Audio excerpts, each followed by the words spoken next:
Hello everyone. Previous video introductory video था, उसमें micro teaching और सारे स्किल का एक शॉर्ट इंट्रोडक्शन दिए थे। अब इस वीडियो में हम स्टार्ट करते हैं पहले स्किल से, जिसका नाम है स्किल ऑफ सेट इंडक्शन। ठीक है, इसको हम लोग इंट्रोडक्शन स्किल भी कहते हैं, हिंदी में से पाठ प्रस्तावना कौशल कहते हैं। ठीक है, तो पाठ प्रस्तावना कौशल होता क्या है? यहाँ हम देख रहे हैं इंट्रोडक्शन स्किल। इसका मतलब ही है कि जो भी हम टॉपिक स्टूडेंट को पढ़ाने जा रहे हैं, पहले उसका हम एक शॉर्ट इंट्रोडक्शन क्लास में बच्चों को दे दें। यानी कि इस स्किल का हम यूज़ करते हैं जब हम कोई नया टॉपिक स्टार्ट करने जाते हैं। ठीक है, तो जब भी हम क्लास में कोई नया टॉपिक स्टार्ट करने जाते हैं तो उस टॉपिक का एक शॉर्ट इंट्रोडक्शन देते हैं। ठीक है, एक माहौल क्रिएट करते हैं, एक भूमिका बनाते हैं, ताकि बच्चों का जो इंटरेस्ट है वो टॉपिक के प्रति बढ़ सके। ठीक है, बच्चे उस टॉपिक में और इंटरेस्ट ले, उनकी क्यूरियोसिटी इंक्रीज़ हो। ठीक है, तो इसलिए हम लोग क्या करते हैं, जो भी हमारा टॉपिक रहता है उससे रिलेटेड क्लास में एक इन्वायरमेंट क्रिएट करते हैं, एक भूमिका बनाते हैं। हम किसी भी सहायता से भूमिका बना सकते हैं, जैसे कोई कहानी सुना दिए टॉपिक से रिलेटेड, कोई कविता सुना दिए, कोई ऐसा एक कोई घटना सुना दिए। ठीक है, तो हम उससे टॉपिक से रिलेटेड क्लास में एक माहौल क्रिएट करेंगे। ठीक है, एक इन्वायरमेंट बनाएंगे ताकि बच्चों का इंटरेस्ट जो है वो टॉपिक में और ज़्यादा बढ़ सके। ठीक है, बच्चे और इंटरेस्टेड हों उस टॉपिक को पढ़ने के लिए। ठीक है, तो अब देखते हैं इस स्किल में होता क्या है। तो पाठ प्रस्तावना कौशल में शिक्षक किसी नए प्रकरण को प्रारंभ करने से पहले उससे संबंधित छात्रों के पूर्व ज्ञान का पता लगाता है। ठीक है, जो भी हम टॉपिक पढ़ाने जाते हैं हम उससे रिलेटेड बच्चों के पूर्व ज्ञान को भी पता करते हैं कि इस टॉपिक से रिलेटेड बच्चे पहले से कितना जानते हैं इस टॉपिक के बारे में, ताकि जब हम उन्हें उस टॉपिक के बारे में और डीप में बताएं और नया नॉलेज दें, नया इन्फॉर्मेशन दें, तो उस उनके पूर्व ज्ञान से उस नॉलेज को रिलेट करके हम उन्हें दे सकें। ठीक है, ठीक, तो पाठ प्रस्तावना कौशल में शिक्षक किसी नए प्रकरण को प्रारंभ करने से पहले उससे संबंधित छात्रों के पूर्व ज्ञान का पता लगाता है और प्रकरण के अनुरूप कक्षा में वातावरण का निर्माण करता है। ठीक है, जो भी हमारा प्रकरण होता है उसके अनुरूप, उसके अकॉर्डिंग ही क्लास में जो है एक इन्वायरमेंट क्रिएट करता है, एक माहौल बनाता है। ठीक है, यह कक्षा में विषय वस्तु को प्रस्तुत करने के लिए पूर्व तैयारी है। ठीक है, पूर्व तैयारी है, एक तरीका है, एक युक्ति है अथवा एक प्रकार है जिससे शिक्षक विद्यार्थियों का ध्यान नई चीज़ सीखने के लिए केंद्रित करता है। ठीक है, और उन्हें फोकस करता है, उनका इंटरेस्ट जो है वो इंक्रीज़ करता है। इसका उद्देश्य क्या है? तो इसका इस स्किल का उद्देश्य क्या होगा? इस स्किल का उद्देश्य है कि टॉपिक के प्रति जो स्टूडेंट है उनका इंटरेस्ट, ठीक है, बच्चों की रुचि जो है वो जागृत करें टॉपिक के प्रति। ठीक है, जिज्ञासा पैदा करें। ठीक है, जिज्ञासा उत्पन्न करें, उनकी चिंतन शक्ति पैदा करें। ठीक है, डाइवर्जेंट थिंकिंग। ठीक, और क्या करें, विद्यार्थियों के पूर्व ज्ञान का नए ज्ञान से संबंध स्थापित करें। पहले तो पता करें कि इस टॉपिक से रिलेटेड बच्चे पहले से कितना जानते हैं। ठीक है, फिर जितना पहले से जानते हैं उसी से रिलेट करते हुए उन्हें उसके बारे में, उस टॉपिक के बारे में न्यू इन्फॉर्मेशन जो है वो दें। ठीक है, फिर उसके बाद इसके कंपोनेंट्स आते हैं। ठीक है, इसके कंपोनेंट्स क्या क्या होते हैं? अब तो इसके जो हैं वो ये कंपोनेंट्स हैं। पहला है पूर्व ज्ञान का उपयोग।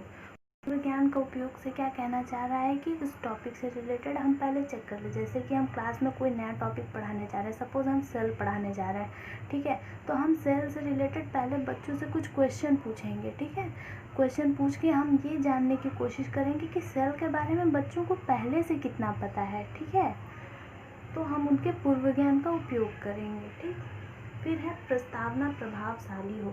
जो भी हम प्रस्तावना बना रहे हैं, ठीक है, जो भी हम लेसन प्लान इंट्रोडक्शन के लिए जो भी हम फॉर्मेट बना रहे हैं या जो भी हम एग्जाम्पल ले रहे हैं, जो भी चीज़ हम कर रहे हैं एक माहौल क्रिएट करने को, या तो कोई चित्र दिखा रहे हैं, कोई ऑडियो वीडियो एड दिखा रहे हैं, जो भी कर रहे हैं वो जो है वो प्रभावशाली हो, वो बच्चों का इंटरेस्ट, उनकी क्यूरियोसिटी ये सब जागृत करने के में सक्षम हो। ठीक है, प्रश्न जो है वो सरल से कठिन की ओर, प्रश्न प्रकरण से संबंधित हो। जो भी हम प्रश्न पूछें बच्चों से, ठीक है, हमारे टॉपिक से रिलेटेड हो वो प्रश्न। ऐसा नहीं कि हमारा टॉपिक कुछ और है, हमें पढ़ाना कुछ और हम प्रश्न इधर उधर का पूछ रहे हैं, तो इससे बच्चे क्या होंगे, वो कंफ्यूज होंगे। ठीक है, जो भी हम प्रश्न पूछें वो हमारा जो है वो टॉपिक से रिलेटेड हो, प्रश्न सरल से कठिन की ओर हो। ठीक है, पहले हम बच्चों से इजी क्वेश्चन पूछें, फिर उसके बाद जो क्वेश्चन जो है वो और डीप में उससे जानने की कोशिश करें। जैसे हमें सेल पढ़ाना है तो पहले हम सिंपल क्वेश्चन पूछ ले, सेल क्या होता है। ठीक है, ये बहुत ही ईजी क्वेश्चन हो गया। उसके बाद हम थोड़ा सा हार्ड करते हुए पूछें कि सेल की डिस्कवरी किसने की थी। ठीक है, सेल कितने प्रकार के होते हैं। ठीक है, तो हमारा जो प्रकरण होना जो भी हमारे ये प्रस्तावना होना चाहिए वो क्या है, प्रश्न जो होना चाहिए वो सरल से कठिन की ओर होने चाहिए। ठीक है, प्रश्न एकार्थी हो। जो भी हम प्रश्न बच्चों से करें, ठीक है, उनके पूर्व ज्ञान को चेक करने के लिए, माहौल क्रिएट करने के लिए हम बच्चों से जो भी प्रश्न पूछें वो एकार्थी हो, बच्चे उसका आंसर 1 वर्ड में दे सकें। ठीक है, सातत्यता का अभाव ना हो, मतलब लैक ऑफ कंटिन्यूटी। ठीक है, लैक ऑफ कंटिन्यूटी नहीं होना चाहिए। हम जो भी प्रश्न पूछें वो एक दूसरे से रिलेटेड हो। जैसे कि हमने बच्चों से एक प्रश्न पूछा, बच्चों ने उसका जो आंसर दिया, तो हम जो अपना दूसरा प्रश्न करेंगे वो बच्चों के उस आंसर से रिलेटेड ही होना चाहिए। ठीक है, फिर दूसरे प्रश्न का बच्चे जो आंसर देंगे हम उस आंसर से रिलेटेड तीसरा प्रश्न पूछेंगे। ठीक है, ऐसे करके हम प्रश्न पूछेंगे। वीडियो के लास्ट में मैं आपको एक लेसन प्लान का सेट इंडक्शन के एक लेसन प्लान का इमेज दे दूंगी, ताकि आप एग्जाम्पल के रूप से उसे देख के समझ लेंगे तो ज़्यादा आसानी होगा। ठीक है, फिर अप्रासंगिक कथनों का प्रयोग ना हो। हम बच्चों को जो प्रश्न पूछें, ठीक है, तो उसमें हम कोई इररिलेवेंट स्टेटमेंट ना यूज़ करें। ठीक है, तो ये था skill of set induction. Simply इस स्किल में हम क्या करते हैं, जो भी हम नया टॉपिक बच्चों को पढ़ाने जा रहे हैं, क्लास में जब कोई नया प्रकरण शुरू करने जा रहे हैं, तो उस प्रकरण से रिलेटेड हम क्लास में एक इन्वायरमेंट बनाते हैं, एक भूमिका बनाते हैं। ठीक है, ताकि बच्चों का इंटरेस्ट जो है वो उस टॉपिक के प्रति बढ़ सके, बच्चे उस टॉपिक के प्रति और इंटरेस्ट ले सकें। और साथ ही हम ये भी पता लगाते हैं कि उस टॉपिक के संबंध में बच्चे पहले से कितना जानते हैं। ठीक है, उनके पूर्व ज्ञान को भी हम चेक करते हैं। ठीक, तो यहाँ एक लेसन प्लान आप देख लीजिए एग्जाम्पल के तौर पे। ठीक है, फर्स्ट पेज पे हम लिखते हैं शिक्षण सत्र, कौशल का नाम, अनुक्रमांक, वर्ग, छात्राध्यापक या छात्राध्यापिका का नाम, इंग्लिश में प्यूपिल टीचर नेम, विषय, कक्षा, प्रकरण और पर्यवेक्षक का नाम। ठीक है, फिर उसके बाद सेकंड पेज में भी हम लिखते हैं शिक्षण सत्र, कक्षा, किस कक्षा का हम पढ़ाने जा रहे हैं। ठीक है, विषय हमारा क्या है, हमारा प्रकरण क्या है, दिनांक, अवधि। ठीक है, फिर पूर्व ज्ञान, हम क्या मानते हुए चलते हैं कि बच्चों को इस टॉपिक के बारे में हम मान के चलते हैं बच्चों को क्या पता होगा, फिर हम वो चेक करते हैं। ठीक है, फिर पाठ प्रस्तावना में क्रम संख्या, छात्राध्यापक कथन और संभावित उत्तर। ठीक है, तो पहले हमने पूछा विश्व में कुल कितने महाद्वीप हैं, बच्चों ने आंसर दिया 7।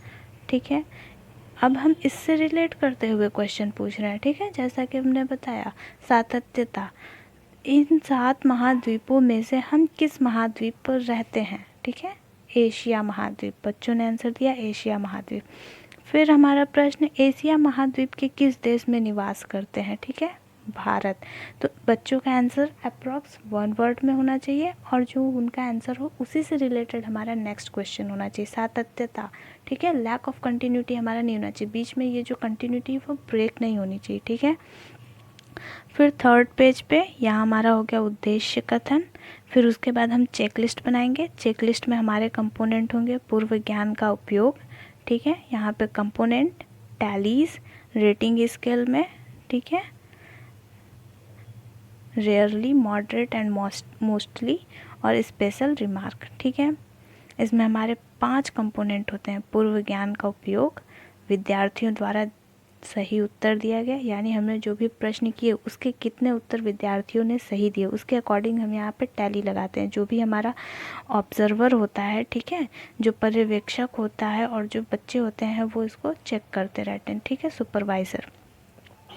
फिर उसके बाद प्रयुक्त युक्ति की उपयुक्तता, ठीक, प्रस्तावना प्रभावशाली रही, ठीक, सातत्य के अभाव का लक्षण, ठीक है, लैक ऑफ कंटिन्यूटी देखने को तो नहीं मिली, ठीक है, और अध्यापक का अप्रासंगिक कथन, इररिलेवेंट स्टेटमेंट, ठीक है। फिर यहाँ पे सुझाव, ठीक है, जो भी हमारा पीयर ग्रुप जो ऑब्जर्वर बना रहेगा, ठीक है, वो अपना सुझाव यहाँ देगा, ठीक है। फिर नीचे peers signature and supervisor signature, ठीक है। तो ये हमारा लेसन प्लान 1 हो गया पाठ प्रस्तावना कौशल का, ठीक है। तो आज की वीडियो में इतना ही, ठीक है। नेक्स्ट स्किल के बारे में हम नेक्स्ट वीडियो में पढ़ेंगे।